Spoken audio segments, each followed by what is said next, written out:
உங்களுக்கு தெரியும், தேசத்துக்கு மகுடம் திட்டத்தின் கீழ் கடந்த அரசாங்கத்தினால் கிழக்கு மாகாணத்துக்கு மீனவர்களுடைய நலன் கருதி கிழக்கு மாகாணத்தினுடைய துறைமுகங்களை அண்மித்த பகுதியிலே 9 மண்ணெண்ணெய் நிரப்பு நிலையங்களை கையளித்தார்கள் கடற்றொழில் நீரியவள திணைக்களத்திடம். கையளித்தால் அதனுடைய பராமரிப்பும் அதனுடைய வருமானமும் மீனவர் சங்கத்துக்கு தான் என்பதனை எஃபாட்டினுடைய சுற்றறிக்கை தெளிவாக சுட்டிக்காட்டுகின்றது. சுற்று நிறுவனத்துக்கு அமைவாக அந்தந்த பிரதேசத்தில் இருக்கின்ற மண்ணெண்ணெய் நிரப்பு நிலையத்தினுடைய வருமானம் வாடகைக்கு கொடுத்தாலும் அது மீனவர் சங்கத்தினுடைய வளர்ச்சிக்காகத்தான் கொடுக்கப்பட்டிருக்கின்றது. இது இவ்வாறு இருக்க கிழக்கு மாகாணத்திலே கொண்டு வரப்பட்ட 9 மண்ணெண்ணெய் நிரப்பு நிலையங்களிலே 7 மண்ணெண்ணெய் நிரப்பு நிலையங்கள் இறந்து கொட்டுப்பட்டு செயலிழந்து இருக்கின்றன. இதிலே பல திருட்டுகள் களவுகள் நடந்திருக்கின்றது. இதிலே முதலாவதாக கல்லாத்தில் இருக்கின்ற மண்ணெண்ணெய் நிரப்பு நிலையத்தினுடைய பம் திருடப்பட்டிருக்கின்றது. இந்த கட்டிடத்தில் இருந்த கதவுகள், ஜன்னல்கள், பெறுமதிமிக்க பொருட்கள் அனைத்தும் திருடப்பட்டிருக்கின்றன. இந்த திருடப்பட்ட பொருட்கள் சம்பந்தமாக கடற்றொழில் நீரியவள திணைக்களத்தினுடைய பணிப்பாளராயிருந்த முன்னாள் பணிப்பாளராயிருந்த ருக்சான் குரு இப்போது கல்முனைக்கு இடமாற்றம் பெற்று சென்றிருக்கின்றார்.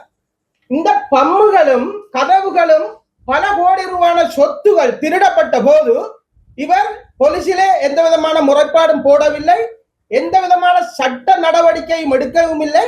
உயர் அதிகாரிகளுக்கு இவ்வாறான திருட்டு சம்பவம் நடைபெற்றிருக்கின்றது என்பதனை இவர் கூறவும் இல்லை. அப்படியாயின் இவர் இதை மறைக்க முற்படுகின்றார். இரண்டாவதாக காத்தாங்குடி ஏத்துக்காலில் அமைந்திருக்கின்ற எரிபொருள் நிரப்பு நிலையமானது அங்கே பெரிய போட்டு இருக்கின்ற காரணத்தினால் அவர்களுடைய கோரிக்கைக்கேற்ப மண்ணெண்ணையும் டீசலும் அவர்களுக்கு வழங்கப்பட்டது. 2 பம்களும் 2 டேங்களும் வழங்கப்பட்டு பல கோடி சொத்துகள் வீண் விரயமாக்கப்பட்டிருக்கின்றது. இந்த வீண் விரயமாக்கப்பட்ட போது உதவி பணிப்பாளராயிருந்த ருக்சான் குருஸ் என்பவர் இது வீண் விரயமாக்கப்படுகின்றது, சேதமாகின்றது என்பதற்கு எந்த விதமான நடவடிக்கையும் எடுக்காமல் இன்று இரும்புக்கு கூட விற்கலாத நிலையிலே அரசாங்கத்தினுடைய பல கோடி சொத்துக்கள் வீணடிக்கப்பட்டிருக்கின்றன. மூன்றாவதாக நிந்தவூரில் அமைக்கப்பட்ட மண்ணெண்ணெய் நிரப்பு நிலையத்தினுடைய பம்புகளும் இப்போதைய நிலையிலே திருடப்பட்டிருக்கின்றது. அப்போதைய காலங்களிலே மட்டக்களப்பு மாவட்டத்தில் இப்போதைய பணிப்பாளராக இருக்கின்ற ஸ்ரீரஞ்சன் என்பவர் தான் கல்முனையில் இருந்தார். கல்முனையில் இருக்கும் போது 2 எரிபொருள் நிரப்பு நிலையங்களையும் அவர் இருந்த காலத்திலே இயக்குவதற்கு முயற்சி செய்யவும் இல்லை. இந்த களவாடப்பட்டது சம்பந்தமாக அவர் மேலதிகாரிகளுக்கு அறிவிக்கவும் இல்லை. போலீசில் அவரும் முறைப்பாடு செய்யவும் இல்லை. அதே போன்று பாலமுனை, மட்டக்களப்பு பாலமுனை அல்ல, அக்கரப்பத்து கங்கால இருக்கிற பாலமுனை, நிந்தவூர் கங்கால இருக்கிற பாலமுனையிலும் இன்னும் ஒரு மண்ணெண்ணெய் நிரப்பு நிலையம் பல கோடி சொத்துகள் அளிக்கப்பட்டு வீண்விரயமாக்கப்பட்டிருக்கின்றன. இந்த கடற்தொழில் நீரியவள உதவி பணிப்பாளர் இருவர்களுக்கும் எதிராக இன்று நான் லஞ்ச ஒழிப்பு ஆணைக்குழுவிலே முறைப்பாடு ஒன்றை பதிவு செய்கின்றேன். காரணம், இவர்கள் பல கோடி ரூபாய் சொத்துகள் திருடப்பட்ட போதும் அதுக்குரிய எந்த விதமான நடவடிக்கையும் திருடியவர்களை பிடிப்பதற்கு எந்த விதமான நடவடிக்கையும் எடுக்கவில்லை. அத்தோடு உங்களுக்கு தெரியும், 7 எரிபொருள் நிரப்பு நிலையங்கள் இவ்வாறு திருடப்பட்டு செயலிழந்து இருக்கிற நிலையிலே களுவங்கணியிலும் பாளையம் மடுவிலும் இயங்கிக் கொண்டிருந்த வேளையிலே நாடாளுமன்ற உறுப்பினர் ராசமாணிக்கன் சாணக்கியன் என் மீது கொண்ட காழ்ப்புணர்ச்சி காரணமாக களுவங்கணியில் இருக்கிற எரிபொருள் நிரப்பு நிலையத்தினுடைய மண்ணெண்ணெய் விநியோகத்தை தன்னுடைய அதிகாரத்தை பயன்படுத்தி, தனக்கிருந்த சிறப்புரிமையை பயன்படுத்தி அந்த மண்ணெண்ணெய் விநியோகத்தை களுவங்கணியிலே துண்டித்து விட்டார். இதனால் பாரிய இழப்புகளை களுவங்கணி மீனவர் சங்கத்துக்கு ஏற்பட்டிருக்கின்றது. நான் களுவங்கணி மீனவர் சங்கத்துக்கு மாத வாடகையாக 30,000 கொடுத்து வந்தேன். 1 வருடத்துக்கு மேற்பட்ட காலமாக இந்த மண்ணெண்ணெய் விநியோகத்தை துண்டித்து வைத்திருக்கின்றார்கள். இதனை கருத்தில் கொண்டு நான் கொழும்புக்கு சென்று கௌரவ கடற்றொழில் அமைச்சரை நேரே சந்தித்தேன். அதன் பின்னர் கௌரவ கடற்றொழில் நீரிய வளத்திணைக்களத்தினுடைய பணிப்பாளர் டைரக்டர் என்றதை சந்தித்து எல்லா விதமான தெளிவுகளையும் அவர்களுக்கு கொடுத்து ஆவணங்களை காட்டிய போது ராசமாணிக்கன் சாணக்கியன் என்பவருக்கு நான் லஞ்ச ஒழிப்பு ஆணைக்குழுவை முறைப்பாடு செய்த காரணத்தினால்தான் அவருடைய சிறப்புரிமையை பயன்படுத்தி பொய்க்குற்றச்சாட்டை முன்வைத்து இந்த மண்டனை விநியோகத்தை துண்டிப்பதற்கு அபிவிருத்தி குழு கூட்டத்திலே முடிவெடுத்தார் என்பதனை அவருக்கு நான் தெளிவாக கூறிய போது அதை அவர் ஏற்றுக்கொண்டு 2 மாதம் கால அவகாசம் தரும்படியாகவும் இதனை சம்பந்தமாக இங்குவாரி பண்ணிவிட்டு எனக்கு நல்ல ஒரு முடிவை அறிவிப்பதாகவும் கடற்றொழில் நீதியல் திணைக்களத்தினுடைய பணிப்பாளர் என்னிடத்திலே உறுதிமொழி அளித்திருந்தார். அதன் பின்னர் 2025 10ஆம் மாதம் 29ஆம் தேதி மீண்டும் களுவங்கனி எரிபொருள் நிரப்பு நிலையத்தினுடைய மண்ணெண்ணெய் விநியோகத்தை வளமைக்கு கொண்டு வருமாறு கடற்றொழில் நீர்வள திணைக்களத்தினுடைய உதவி பணிப்பாளராக தற்போது இருக்கிற ஸ்ரீரஞ்சன் என்பவருக்கு அவர் எழுத்து மூலமாக ஒரு ஆவணத்தை அனுப்புகின்றார். எனது வீட்டுக்கும் எழுத்து மூலமான ஒரு ஆவணத்தை அனுப்புகின்றார். இந்த களுவங்கனி எரிபொருள் நிரப்பு நிலையத்தை நான் கையேற்றும் போது அங்க மின்சாரம் கூட இல்லை. மின்சாரத்தை ஏற்கனவே நடத்தி சென்றவர்கள் நட்டத்தினால் மூடிவிட்டு மின்சார பட்டியலை கட்டாமல் சென்று விட்டார்கள். அதனுடைய செலவு 3,65,000 ரூபாய். நான் தான் அந்த 3,65,000 ரூபாயை கட்டி மின் இணைப்பை பெற்றுக் கொண்டேன். இதனால் சங்கத்துக்கு 30,000 ரூபாய் வருமானம் வந்தது. மீனவர்களுக்கான மண்ணெண்ணெய் பெறுவதிலும் அவர்களுக்கு சிரமம் இல்லாமல் நடத்தி கொண்டிருந்தேன்.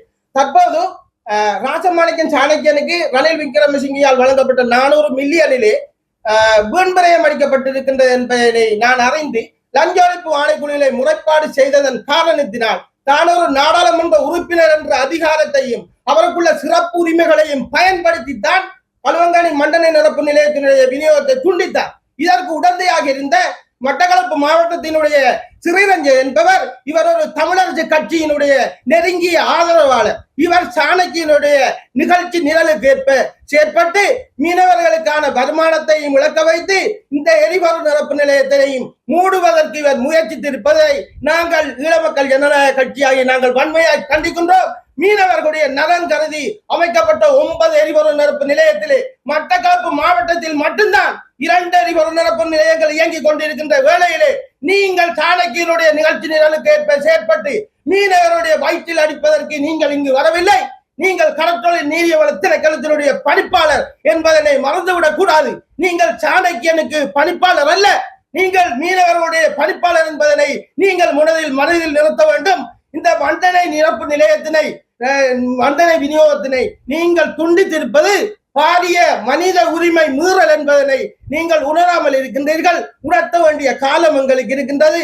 அதனால் இன்று நாங்கள் உங்களுக்கு லஞ்ச ஒழிப்பு ஆணைக்குழுவிலும் தற்போதைய கடத்தொழில் நீதிவள திணைக்களத்தினுடைய உதவி பணிப்பாளராக இருக்கின்ற சாணக்கியனுடைய ஆதரவாளராக இருக்கின்ற ஸ்ரீ ரஞ்சன் என்பதற்கும் முன்னாள் கடத்தொழில் நீதிவள திணைக்களத்தினுடைய பணிப்பாளராக இருந்து மண்ணெண்ணெய் விநியோகத்தை துண்டித்து சென்ற ருக்சான் குரிஸ் என்பவருக்கும் லஞ்ச ஒழிப்பு ஆணைக்குழுவில் இன்றைக்கு முறைப்பாடு செய்கின்ற நாளைய தினமானது ஸ்ரீரஞ்சன் என்பவருக்கு மனித உரிமை ஆணைக்குழுவிலே முறைப்பாடு செய்கின்ற 27ஆம் தேதி சிஐடியிலும் வெப்சிஐடியிலும் அவருக்கு எதிராக முறைப்பாடு செய்து இந்த மோசடி, இந்த அரச சொத்தை வீண்பிரயமாக்கியது, அரச சொத்தை திருடி சென்ற போது அதற்குரிய நடவடிக்கை எடுக்காமல் இருந்தது சம்பந்தமாக இவர்களுக்கு சட்ட நடவடிக்கை எடுக்க வேண்டும் என்றும், அத்தோடு கடந்த கால ஆட்சியிலே அரசியல்வாதிகளுடைய கதைகளை கேட்டு மக்களை பழிவாங்கியவர்களுக்கு இன்று என்ன நடந்து கொண்டிருப்பது என்பதனை இந்த 2 அரச அதிகாரிகளும் கடற்றொழில் நீதிவள திணைக்களத்திலே உதவி பணிப்பாளராகிய ஸ்ரீரஞ்சனும் கடற்றொழில் நீதிவள திணைக்களத்தினுடைய உதவி பணிப்பாளராக இருக்கின்ற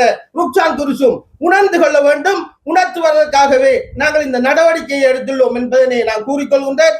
அத்தோடு இந்த தொடர்ச்சியாக பாளையமொழியிலே சிறப்புற இயங்கிக் கொண்டிருக்கின்றது. புத்தக உரிமையாளராகிய நான் மீனவருடைய குடும்பத்தின் மரணம் ஏற்படும் போது எனது சொந்த நிதியிலே 10,000 ரூபாய் அவர்களுக்கு கொடுக்கின்றேன். இந்த 10,000 ரூபாயை கொடுக்க அரசாங்கத்தால் கூட முடியாது. ஆனால் நான் நோய்வாய்ப்பட்டு அவருடைய குடும்பத்தில் யார் இறந்தாலும் மீனவர்கள் இறந்தாலும் நான் 10,000 ரூபாயை கொடுத்து இந்த பாளையமொழியிலே மிகவும் சிறப்பாக இயங்கிக் கொண்டிருக்கின்ற மண்ணெண்ணெய் நிலையத்தினையும் அடுத்த கட்டமாக சாணக்கியன் மூடுவதற்கு முயற்சி செய்கின்றார். இதற்கு உடந்தையாக மட்டக்களப்பு மாவட்டத்தினுடைய தற்போதைய உதவி பணிப்பாளர் ஸ்ரீரஞ்சன் இருந்து கொண்டிருக்கின்றார். இதை நாங்கள் வன்மையாய் கண்டித்து இதற்கு சட்ட நடவடிக்கை எடுப்பதற்காக லஞ்ச ஒழிப்பு ஆணைக்குழுவையும் மனித உரிமை ஆணைக்குழுவையும் சிஐடியினரை நாட இருக்கின்றோம்.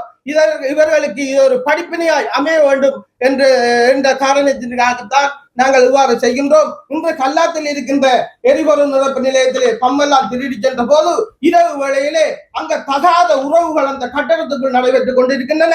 இவையெல்லாம் பார்த்து கொண்டிருக்கின்ற ஸ்ரீரஞ்சன் என்பவர் சாணக்கியனுடைய நிகழ்ச்சி நிரலுக்கு ஏற்ப செயற்பட்டு இங்கு இயங்கிக் கொண்டிருக்கின்ற 2 எரிபொருள் நிரப்பு நிலையத்தினையும் மூடுவதற்கு முயற்சி செய்கின்றார். இவர்களுக்கு வேறு செட்டுகளில் இருந்து மீனவர்களுக்கான எரிபொருள் நிரப்பு நிலையத்தினை மூடுவதற்கு லஞ்சம் வழங்குகிறார்களோ என்ற சந்தேகம் எங்களுக்கு இருக்கின்றது. அதனால் துரித விசாரணையை மேற்கொள்ளுமாறு நாங்கள் இன்று லஞ்ச அளிப்பு ஆணைக்குழுவையும் FCID மனித உரிமை ஆணைக்குழுவினையும் நாட உள்ளோம் என்பதனை தெரிவித்துக் கொள்கின்றோம்.